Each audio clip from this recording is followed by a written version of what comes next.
है कि मैं सर्वस्व हूं, मैं पूर्ण हूं, मैं सब कुछ हूं, तो पूर्ण है का? लक्ष्मी, तू अपनी जिंदगी में पूर्ण कब बनी? लक्ष्मी की आंख में जल भर गया क्योंकि लक्ष्मी को एकदम वचन दिल से लग गया, क्योंकि नारी की पूर्णता कब होती है? जब उसकी गोदी में औलाद होती है। नारी कब पूर्ण है? जब उसकी गोदी में संतान है। अगर संतान नहीं है तो नारी पूर्ण कैसे माने जाएगी? तो नारी तो लक्ष्मी, और भगवान विष्णु को तो श्राप लगा था कि तुम्हारे घर में औलाद नहीं होगी, तुम्हारे घर संतान नहीं होगी। सुवाच का उनको श्राप था, दधीचि ऋषि की धर्म पत्नी का, जिनके गर्भ से पिपलाद ने जन्म लिया था, वो पीपल के पेड़ के नीचे, वो सुवाच का श्राप था। नारायण, मेरा श्राप है तुमको कि तुम्हारे घर में औलाद नहीं होगी। आज भगवान लक्ष्मी से कह रहे हैं, तू पूर्ण कब है? तू इतना अहंकार कर रही है, तेरी पूर्णता कहाँ है? तू इतने अभिमत्ता में कूद रही है, तू कहती है मैं पूर्ण, मैं पूर्ण, मैं पूर्ण। तेरी पूर्णता है कहाँ?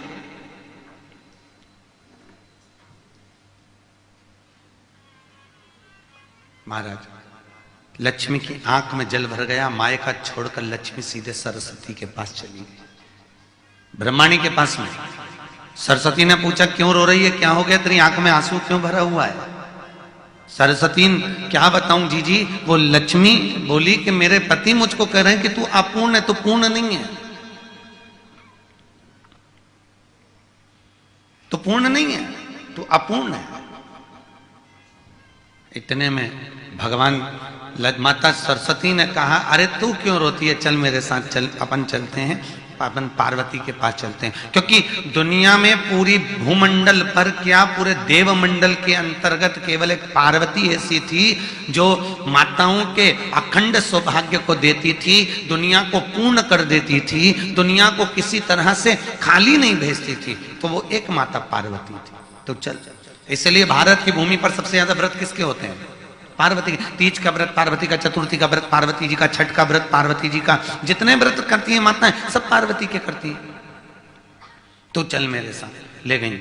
और सीधे माता उसी समय पर जब लेकर पहुंची, पार्वती पूछ रही है, जी लक्ष्मी क्यों रो रही है? इसके रोने का कारण क्या है? लक्ष्मी को उनके पति ने कहा है कि तू पूर्ण नहीं है। इतने में माता पार्वती जी बोली, अरे सरस्वती जरा ध्यान लगा कर देख कि लक्ष्मी को उसके पति ने अपूर्ण क्यों बोला। सरस्वती ने ध्यान लगा कर देखा और ध्यान लगा कर बोली, पार्वती इनकी कोई संतान नहीं है ना, इसलिए इसको अपूर्ण कहा है। इतनी सी बात है, इसलिए अपूर्ण है, इसलिए इसको अपूर्ण कहा है। हाँ, तो इतने में रोने की क्या जरूरत है? इतने में तुरंत पार्वती जी तुरंत बोली, इसमें क्या रोना? पार्वती जी ने अपने छोटे पुत्र गणेश को गोदी में उठाया और उठाकर लक्ष्मी जी की गोदी में दे दिया। आज से ये तेरी औलाद, तेरा पुत्र है, आज से तू पूर्ण हो गई। बोलो जय जय श्री। आज से तू पूर्ण हो गई।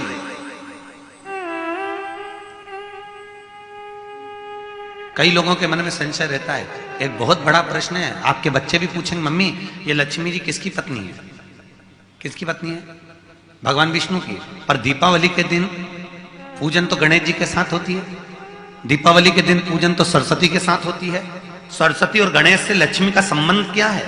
आपके बच्चे आपसे प्रश्न कर सकते हैं, मम्मी यहाँ भगवान विष्णु तो दिख ही नहीं रहे पूजन के मंडल में, कहीं भगवान विष्णु का फोटो नहीं दिख रहा मम्मी, यहाँ तो गणेश जी दिखते हैं, सरस्वती दिखती है और लक्ष्मी दिखती है, उनके पति को तो साथ में होना चाहिए। बच्चे प्रश्न करते हैं, या घर की कोई प्रतिमा को तो उनके साथ बिठाना चाहिए, भगवान विष्णु को क्यों नहीं बिठाते? उसका केवल एक कारण है, क्योंकि लक्ष्मी अगर नारायण के साथ में विराजमान है तो वो अपूर्ण है।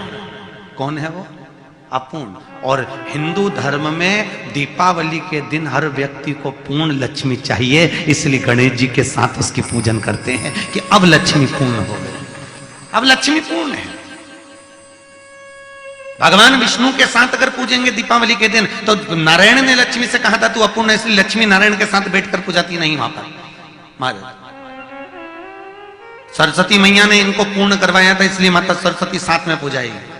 और गणेश जी उनकी गोदी में बैठे उनके पुत्र के रूप में, इसलिए लक्ष्मी की पूर्णता गणेश जी से है। महाराज, गणेश जी से। इसलिए लक्ष्मी, सरस्वती और गणेश, इन तीनों की पूजन एक जगह पर होती है, क्योंकि इसकी पूर्णता ही तब है जब गणेश उनकी गोद में विराजमान हो, जब गणेश जी उनके साथ में विराजमान हो, तब लक्ष्मी की पूर्णता है महाराज। भगवान विष्णु, लक्ष्मी आज तेरी गोद में गणेश आए हैं, भगवान विष्णु कहते हैं आज से तू पूर्ण मानी जाएगी।